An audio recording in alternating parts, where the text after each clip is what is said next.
In this tutorial, we're going to show you how to load paper for the HP DeskJet 2900 printer series. If you're new to the channel, we do a lot of tech reviews as well as how-to videos.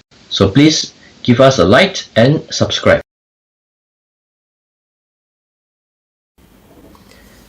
Pull out the input tray and slide the paper guide all the way to the left.